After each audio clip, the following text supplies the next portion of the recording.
Do you guys think I could pass this look off as like a no makeup look, like pretend like I'm not wearing any makeup? Do you feel like people would believe me if I said, hey, I'm not wearing it, because I'm not wearing eyeshadow, I'm not wearing a lip? Do you feel like people would believe me if I said, yes, like I just wake up like this is just what I look like?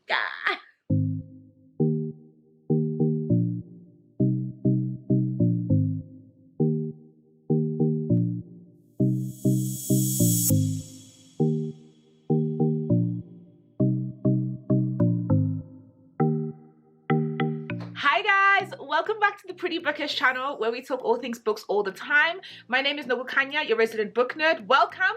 If it's your first time here, welcome back. If you've been with me for ages and ages and ages, I love you guys. So yeah, today I'm going to do a video that I've actually been percolating on and thinking about doing for a little while now. Let me backtrack.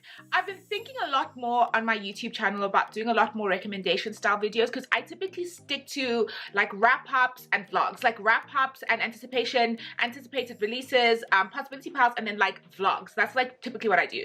But I feel like you guys have been asking for more like recommendations, straight up like recommendation style videos on specific topics, specific genres. So I thought, let me kick off with the one that's been percolating in my mind for a while, that I've been wanting to reshoot for ages. So I did this video, this kind of queer African fiction or African literature recommendations. I did this last year, last year actually, beginning of Pride. I did it on my IGTV because I noticed that like when Pride rolls around, everybody's here with stacks of of queer lit, everybody's here, rainbow stacks, but a lot of those books are usually written by Western writers. They're also usually written by white writers, and if they are written by Black writers, they're usually written by African American writers. And I'm not taking away from that particular lived experience, and those stories are important and they should always be amplified, because I'm just like, here, you guys know, like whole sections of queer YA, whole like shelves of queer YA. I love a queer lit book coming from anywhere, but I feel like African queer literature, or literature that speaks to different or like sexual minorities and different iterations of sexual identity on the African continent, it's often missing from those stacks. And I think a lot of it comes from the fact that people don't know which books to read. You guys don't know which African lit books to actually jump to, and I've read quite a few. Some of them I did when I did a queer African lit class when I was still at SOAS, and then others I've just read out of leisure. Some of them I've read in school and other courses, but like these are the ones that are my absolute favorite. So I've been wanting to reshoot this video for you, for YouTube, probably also for IGTV, but I've been wanting to reshoot it because I've read quite a few since I posted that video, and I also found copies of some of my other favorites that were in my storage when I was doing that storage container like opening situation on that video that I did.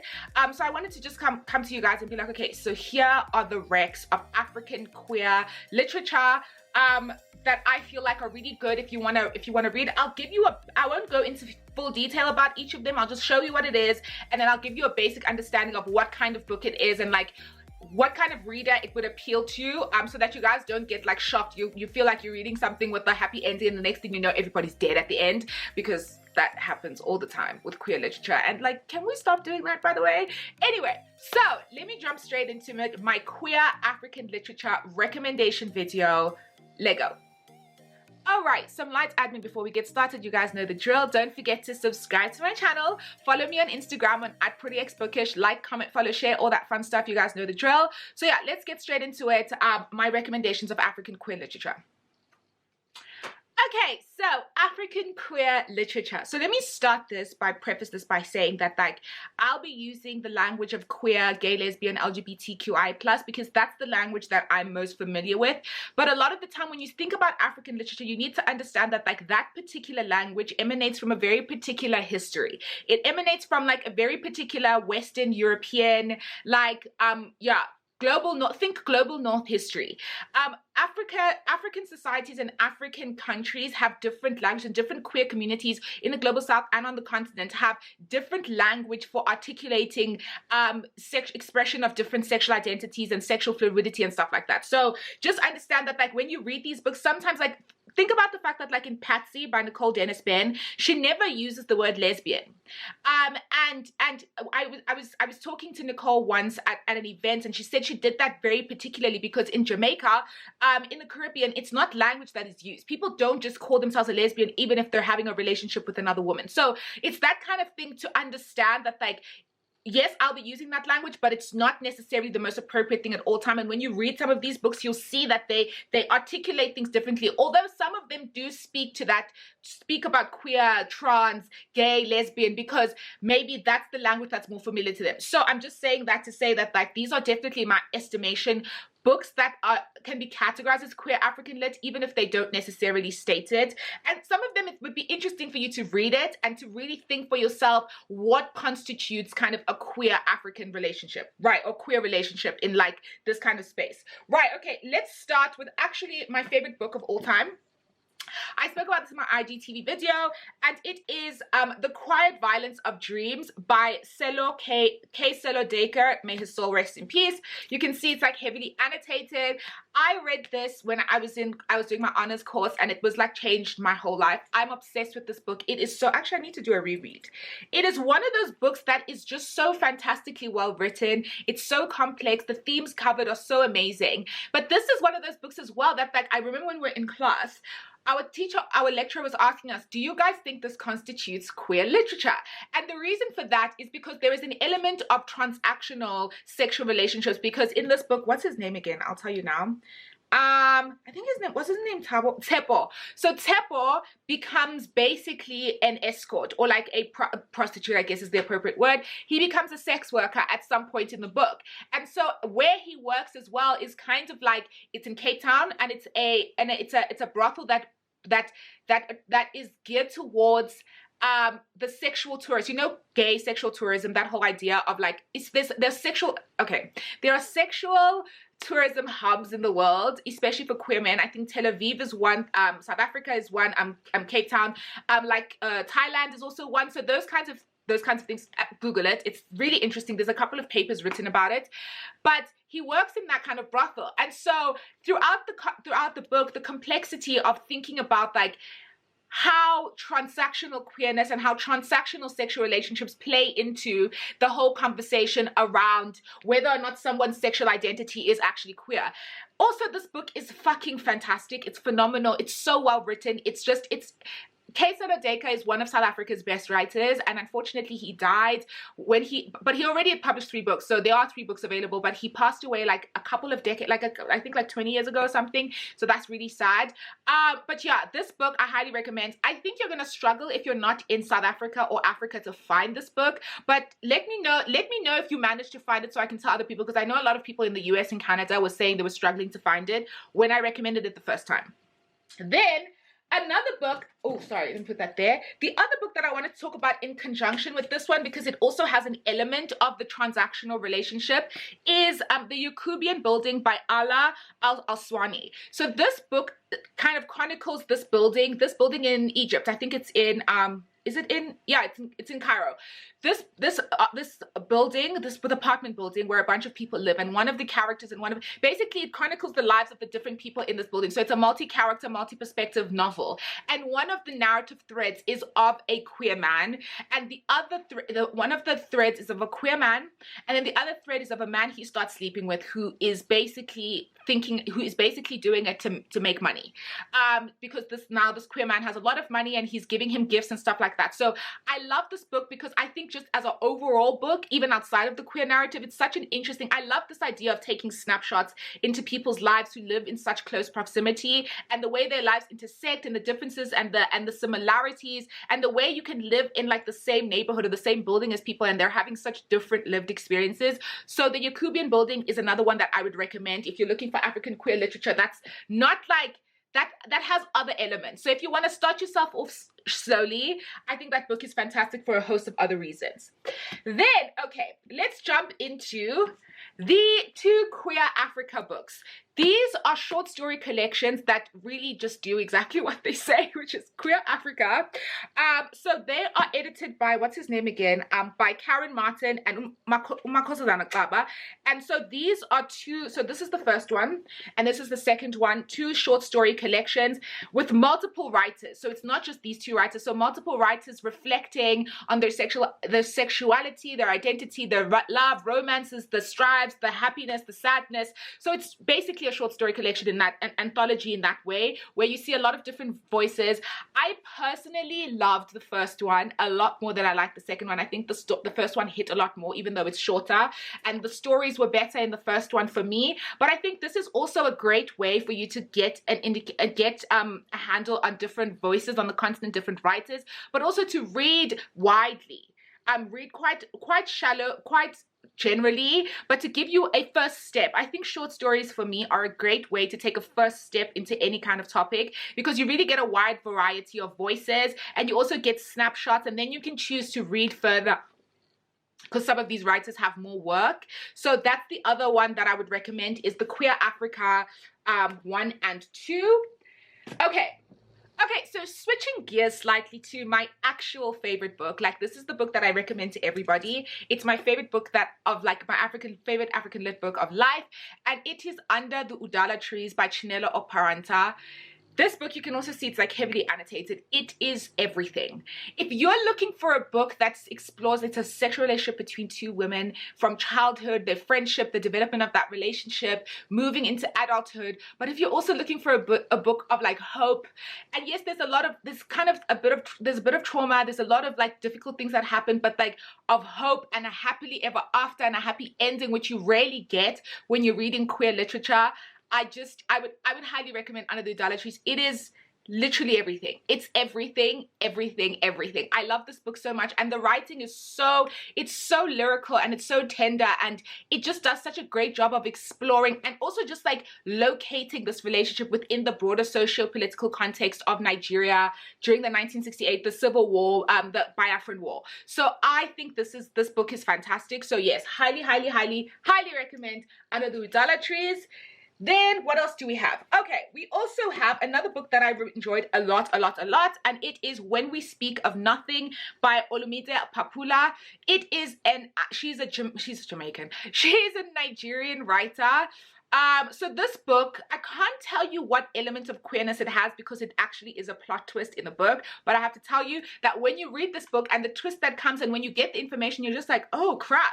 Like, it hits you and you're just like, oh wow. It's the way she reveals information is masterful. It's masterfully well written, and I also think it gives a more nuanced exploration of like the way that families react to this kind of news, and to kind of how I guess you can't say African families because that's such a broad term, but like how I guess, yeah, how different kinds of families, because a lot of the time with queer lit, you get a sense that like Black families and just mainly families of the global South are villainized when it comes to their children coming out. So you get a different sense of it in this book. So I think this book, and it's not all sunshine and roses, don't get me wrong. Like, it's not giving you like a false expectation of just like happiness and like sunshine.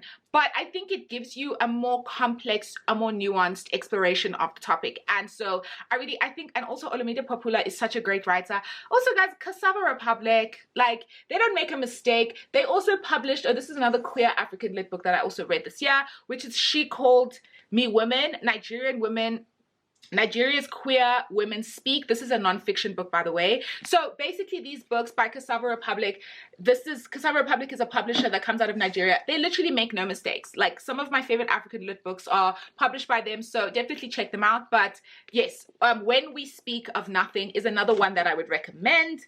What else do we have? We have quite a few things that I've read. What else? Oh, okay. By the way, I spoke about this recently. So Exhale, queer African erotic fiction by Ola Africa.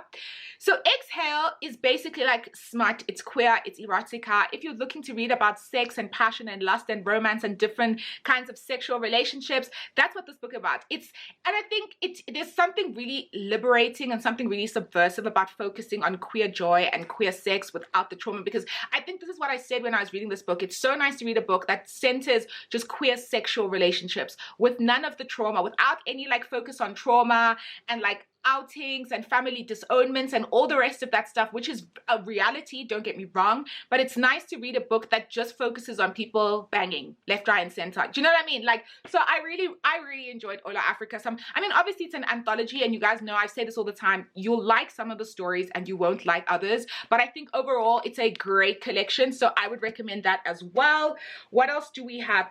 Also, there is a book by compiled by Kim van Vogel and Kellyanne Koopman called They Called Me Queer. It is also a short story collection coming out of South Africa. I think there's quite a few short story type vibes coming out of the continent, but yes, this is another one. This one I enjoyed. It was not my overall favorite, but there were a couple that I like. Couple of stories I like in here, but I personally feel like Queer Africa 1 and Exhale are probably a better bet.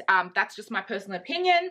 Right, okay, so the next one is a book that I actually only just recently read. I absolutely loved it. I gave it 4 stars, and it is An Ordinary Wonder by Buki Papillon. It's a Nigerian writer with an a book set in Nigeria with an intersex main character. And when I was reading this book, first of all, it's giving very girl with a louding voice energy, just better.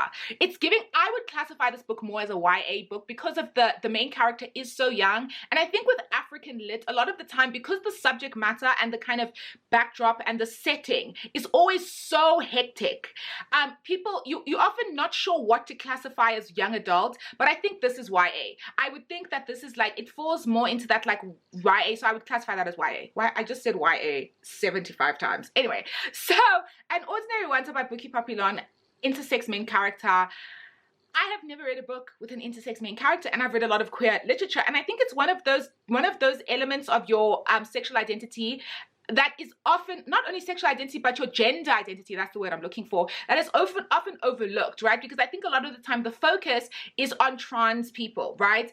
And I think intersex people get like kind of fall within the cracks, if that makes sense. And I think this is a great book to explore intersexuality and what it means and what the reality of it and the medical element of it. But also it's a great book set with like, and there's a lot of complexity between Otto and his sister and the relationship with their parents and the kind of cultural implications. But the other thing that I loved about An Ordinary Wonder is that it did not paint like African cultures as being completely anti-intersex people. I think with Otto, the first acceptance he gets for his intersexuality was from a traditional healer who says like, this is just, it is what it is, like the gods have ordained it, this is what they've done, so who are we to question type situation. And I like that because I think what it does is it reframes the conversation away from this idea that like the West is always the most enlightened, the most what's the word I'm looking for? The most understanding, and it kind of gives African societies a little bit more credit for having a kind of language and historically and being able to trace queer relationships and an understanding of queerness way back. So yeah, I really liked An Ordinary Wonder. Definitely recommend that. Then the other one I also loved, this book I recently read it, was Butter Honey Pig Bread by Francesca Acquiasi. This book is good for a host of different reasons, but one of the twin sisters, what was her name? Guys, I always forget people's names. Keinza and Taiye. So Taiye is a lesbian. And you get that pretty early on. And so the different ways that she explores her relationships with women, and the thing I like about this book is that her queerness is never a thing that is a kind of huge contentious character plot situation. It just is. She has like Taiye, I love that it's like, yes, I'm gay, but I have a lot of other things going on. Like I have a lot of other traumas and I have a lot of other shit going on in my life. So yes, I'm gay and I have relationships with women, and her traumas play themselves out in the way that she relates to the women she dates. But ma'am, I have other things going on. Like being gay is not the biggest of my problems at the moment. So I really, really enjoyed Butter Honey Pig Bread. Next up, we have Becoming Him by Landa Mabenge. I think if I'm not mistaken, Landa was the first person who a major medical aid in South Africa paid for their transition surgery. I think that's if I remember correctly. But this is a great memoir, by the way. I read this I think in 2019, and I thought it was really, really good. It touches on a number of different topics, with obviously his transition being the primary focus, but yeah, all around great book as well. So next up we have Bitter Eden by Tatumkulu Africa. So this book is an interesting one because just like The Quiet Violence of Dreams, it really makes you question this idea of what constitutes a queer literature, what constitutes a queer relationship. So this book is set in a prison camp, and basically two men end up getting really, really close, and then they kind of fall in love, giving Brokeback Mountain vibes, if that makes any sense to you guys at all. But it's one of those things where, because of the nature of the intensity of the situation they're in a prison camp, and like you're trying to find humanity, you're trying to find relation with other people, trying to find a connection just to stay sane. It really gives you think about it for a while. When I finished this book, I was thinking about it. Like, I personally felt like, yes, this is 100% queer. I feel like they're in love. I feel like they're in real love, regardless of the circumstances. But I've read other people's reviews saying they're not 100% sure where you would. And I think Tatumkulu Africa had done an interview where he said that, like, this book is more than just a prison memoir. It's more than a queer book. It's a book about like humanity and personhood. So I thought this book was really good if you're into lit fiction. And yeah, so this book was good as well. Then we have the book that made me cry, and it was The Hairdresser of Harare. Do you know what? You know when you remember something made you cry, but you can't 100% remember why?